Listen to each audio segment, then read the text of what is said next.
Sabana. Are you ready? Kicau, kicau, kicau mania. Kicau, kicau, kicau mania. Kicau, kicau, kicau mania. Assalamualaikum warahmatullahi wabarakatuh. Perkenalkan, nama saya Suci Rahmawati dengan NIM 232023015. Saya dari Prodi Pengembangan Masyarakat Islam, jurusan Dakwah dan Komunikasi Islam. Saya membuat video ini untuk menuntaskan tugas UAS MK Manajemen CSR. Jadi jawaban yang pertama yaitu meskipun banyak perusahaan di Indonesia ini telah melaksanakan program CSR, tetapi masih banyak juga masyarakat di sekitar perusahaan ini yang hidup dalam kemiskinan dan mengalami kerusakan lingkungan. Nah, hal ini terjadi karena pelaksanaan CSR ini sering hanya dijadikan sebagai kewajiban perusahaan atau untuk meningkatkan citra perusahaannya, bukan sebagai upaya pemberdayaan masyarakat, tetapi program yang dibuat sering tidak berdasarkan kebutuhan masyarakat, kurang melibatkan masyarakat dalam perencanaan, serta minim pengawasan dan evaluasi. Terus di sisi lain, dampak negatif dari efektif aktivitas perusahaan seperti pencemaran lingkungan dan kerusakan alam terkadang lebih besar dibandingkan manfaat program CSR yang diberikan kepada masyarakat.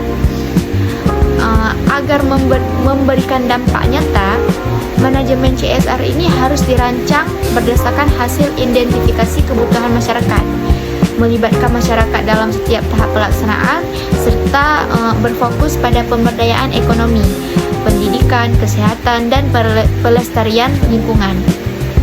Jadi perusahaan juga harus melakukan pendampingan dan evaluasi secara berkala agar program dan dapat berjalan secara berkelanjutan dan benar-benar meningkatkan kesejahteraan masyarakat.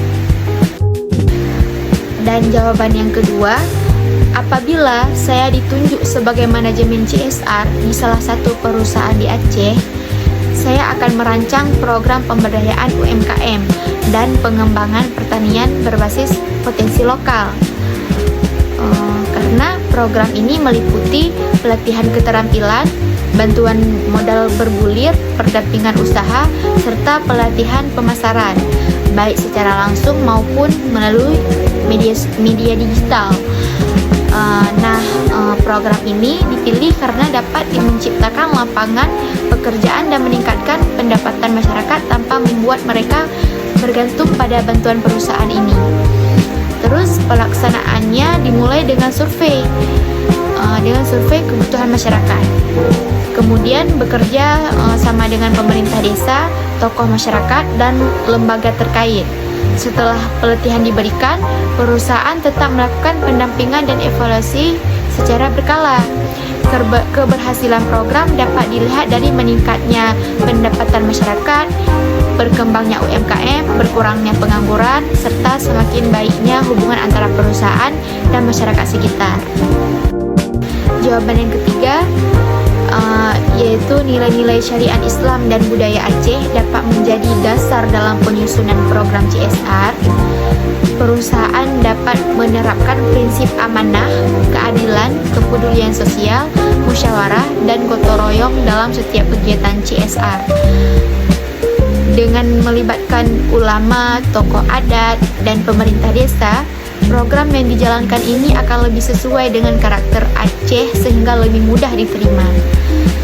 Contohnya itu seperti program yang dapat dilaksanakan adalah pemberdayaan UMKM berdasarkan syariah, berbasis syariah, pelatihan kewirausahaan, pemberian beasiswa bagi siswa kurang mampu, pelatihan keterampilan bagi pemuda, serta penghijauan dan pengelolaan lingkungan. Jadi program tersebut dapat meningkatkan kesejahteraan masyarakat, memperkuatkan nilai-nilai sosial dan keagamaan, serta meningkatkan kepercayaan masyarakat terhadap perusahaan. Bagi perusahaan, manfaatnya adalah meningkatnya reputasi, terciptanya hubungan yang harmonis, dan berkurangnya potensi konflik dengan masyarakat. Dan jawaban keempat atau jawaban nomor terakhir yaitu kelemahan utama manajemen CSR perusahaan kelapa sawit tersebut adalah program yang dijalankan masih bersifat kariti, seperti pembagian sembako, santunan, dan kegiatan seremonial.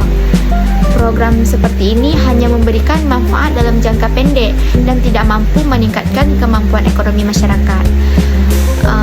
Selain itu, perusahaan kurang melibatkan masyarakat dalam menentukan jenis program yang dibutuhkan, sehingga bantuan yang diberikan kurang tepat sasarannya. Kurangnya komunikasi dan evaluasi juga menyebabkan konflik antara perusahaan dan masyarakat terus terjadi. Terus, strategi CSR yang lebih tepat adalah menerapkan program berbasis pemberdayaan masyarakat, yaitu seperti perusahaan ini dapat memberikan pelatihan keterampilan kerja, bantuan modal usaha produktif, pendampingan UMKM, pengembangan pertanian dan peternakan, beasiswa pendidikan, serta program pelestarian lingkungan. Terus, masyarakat juga harus dilibatkan sejak tahap perencanaan, pelaksanaan, hingga evaluasi agar program benar-benar sesuai dengan kebutuhan mereka. Jadi, dengan strategi tersebut, masyarakat dapat meningkatkan pendapatan dan menjadi lebih mandiri. Sedangkan perusahaan memperoleh kepercayaan masyarakat, mengurangi konflik sosial, serta menciptakan hubungan yang harmonis dan berkelanjutan. Sekian jawaban dari saya. Lebih dan kurang saya mohon maaf. Saya akhiri. Wabillahi taufiq wal hidayah. Wassalamualaikum warahmatullahi wabarakatuh.